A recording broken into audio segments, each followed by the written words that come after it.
Leviticus 20. The Lord said to Moses, "Give the people of Israel these instructions, which apply both to native Israelites and to foreigners living in Israel. If any of them offer their children as a sacrifice to Moloch, they must be put to death. The people of the community must stone them to death. I myself will turn against them and cut them off from the community because they have defiled my sanctuary and brought shame on my holy name by offering their children to Moloch. And if the people of the community ignore those who offer their children to Moloch and refuse to execute them, I myself will turn against them and their families and will cut them off from the community. This will happen to all who commit spiritual prostitution by worshiping Moloch. I will also turn against those who commit spiritual prostitution by putting their trust in mediums or in those who consult the spirits of the dead. I will cut them off from the community. So set yourselves apart to be holy, for I am the Lord your God. Keep all my decrees by putting them into practice, for I am the Lord who makes you holy. Anyone who dishonors father or mother must be put to death. Such a person is guilty of a capital offense. If a man commits adultery with his neighbor's wife, both the man and the woman who have committed adultery must be put to death. If a man violates his father by having sex with one of his father's wives, both the man and the woman must be put to death, for they are guilty of a capital offense. If a man has sex with his daughter-in-law, both must be put to death. They have committed a perverse act and are guilty of a capital offense. If a man practices homosexuality, having sex with another man as with a woman, both men have committed a detestable act. They must both be put to death, for they are guilty of a capital offense. If a man marries both a woman and her mother, he has committed a wicked act. The man and both women must be burned to death to wipe out such wickedness from among you. If a man has sex with an animal, he must be put to death and the animal must be killed. If a woman presents herself to a male animal to have intercourse with it, she and the animal must both be put to death. You must kill both, for they are guilty of a capital offense. If a man marries his sister, the daughter of either his father or his mother, and they have sexual relations, it is a shameful disgrace. They must be publicly cut off from the community. Since the man has violated his sister, he will be punished for his sin. If a man has sexual relations with a woman during her menstrual period, both of them must be cut off from the community, for together they have exposed the source of her blood flow. Do not have sexual relations with your aunt, whether your mother's sister or your father's sister. This would dishonor a close relative. Both parties are guilty and will be punished for their sin. If a man has sex with his uncle's wife, he has violated his uncle. Both the man and the woman will be punished for their sin, and they will die childless. If a man marries his brother's wife, it's an act of impurity. He has violated his brother, and the guilty couple will remain childless. You must keep all my decrees and regulations by putting them into practice. Otherwise, the land to which I am bringing you as your new home will vomit you out. Do not live according to the customs of the people I am driving out before you. It is because they do these shameful things that I detest them. But I have promised you, you will possess their land because I will give it to you as your possession, a land flowing with milk and honey. I am the Lord your God who has set you apart from all other people. You must therefore make a distinction between ceremonially clean and unclean animals, and between clean and unclean birds. You must not defile yourselves by eating any unclean animal or bird or creature that scurries along the ground. I have identified them as being unclean for you. You must be holy because I, the Lord, am holy. I have set you apart from all other people to be my very own. Men and women among you who act as mediums or who consult the spirits of the dead must be put to death by stoning. They are guilty of a capital offense.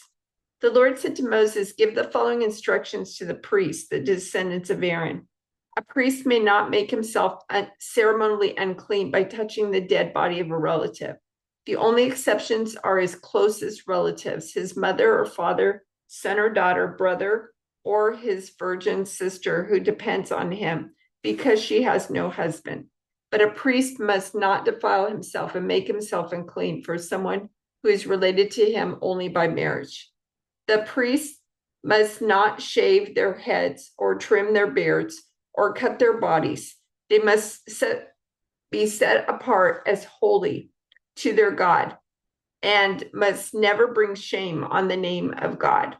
They must be holy, for they are the ones who present the special gifts to the Lord, gifts of food for their God. Priests may not marry a woman defiled by prostitution, and they may not marry a woman who is divorced from her husband, for the priests are set apart as holy to their God. You must treat them as holy because they offer food to your God. You must consider them holy because I, the Lord, am holy, and I make you holy. If a priest's daughter defiles herself by becoming a prostitute, she also defiles her father's holiness, and she must be burned to death. The high priest has the highest rank of all the priests. The anointing oil has been poured on his head, and he has been ordained to wear the priestly garments. He must never leave his hair uncombed or tear his clothing. He must not defile himself by going near a dead body. He may not make himself ceremonially unclean, even for his father or mother. He must not defile the sanctuary or his God by leaving it to attend to a dead person, for he has been made holy by the anointing oil of his God. I am the Lord. The high priest may marry only a virgin. He may not marry a widow, a woman who is divorced, or a woman who has defiled herself by prostitution. She must be a virgin from his own clan, so that he will not dishonor his descendants among his clan, for I am the Lord who makes him holy. Then the Lord said to Moses, give the following instructions to Aaron. In all future generations, none of your descendants who has any defect will qualify to offer food to his God. No one who has a defect qualifies, whether he is blind, lame, disfigured, deformed, or has a broken foot or arm, or is hunchbacked or dwarfed, or has a defective eye, or skin sores, or scabs, or damaged testicles. No descendant of Aaron who has a defect may approach the altar to present special gifts to the Lord. Since he has a defect, he may not approach the altar to offer food to his God. However, he may eat from the food offered to God, including the holy offerings and the most holy offerings. Yet because of his physical defect, he may not enter the room behind the inner curtain or approach the altar, for this would defile my holy places. I am the Lord who makes them holy. So Moses gave these instructions to Aaron and his sons and to all the Israelites. The Lord said to Moses, tell Aaron and his sons to be very careful with the sacred gifts that the Israelites set apart for me, so they do not bring shame on my holy name. I am the Lord. Give them the following instructions. In all future generations, if any of your descendants is ceremonially unclean, when he approaches the sacred offerings that the people of Israel consecrate to the Lord, he must be cut off from my presence. I am the Lord. If any of Aaron's descendants has a skin disease or any kind of discharge that makes him ceremonially unclean, he may not eat from the sacred offerings until he has been pronounced clean. He also becomes unclean by touching a corpse, or by having an emission of semen, or by touching a small animal that is unclean, or by touching someone who is ceremonially unclean for any reason. The man who is defiled in any of these ways will remain unclean until evening.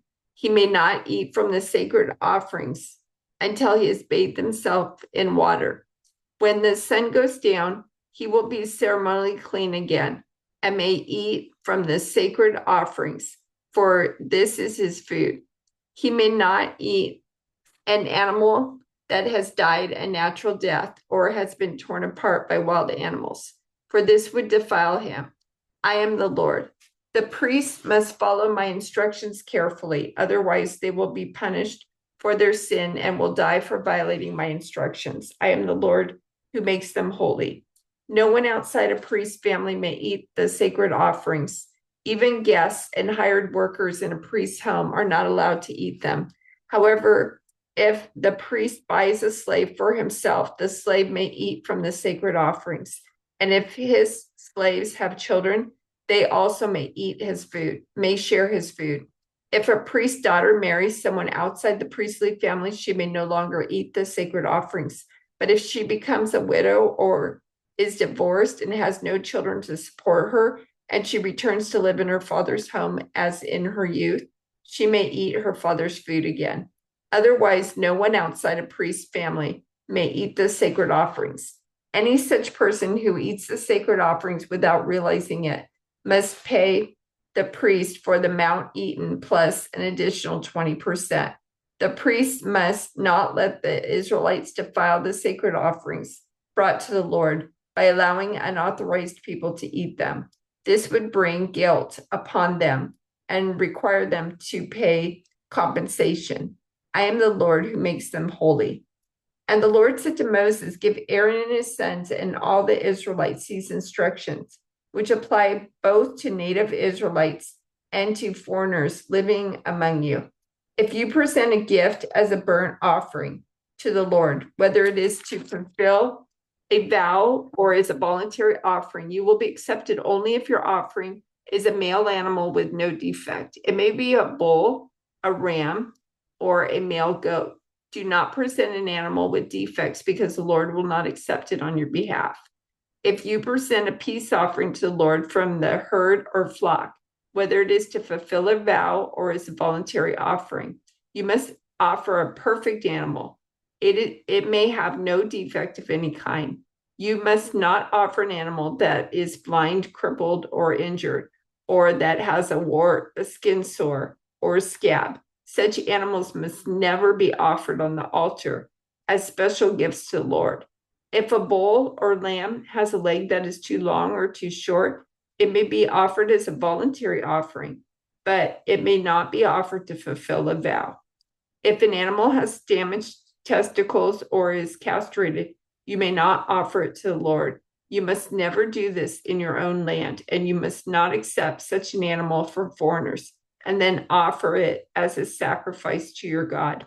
Such animals will not be accepted on your behalf, for they are mutilated or defective. And the Lord said to Moses, when a calf or lamb or goat is born, it must be left with its mother for 7 days.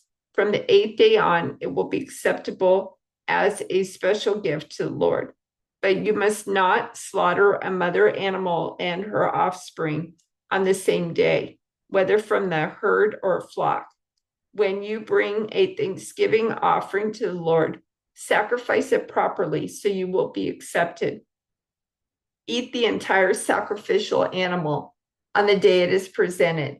Do not leave any of it until the next morning. I am the Lord. You must faithfully keep all my commands by putting them into practice, for I am the Lord. Do not bring shame on my holy name, for I will display my holiness among the people of Israel. I am the Lord who makes you holy.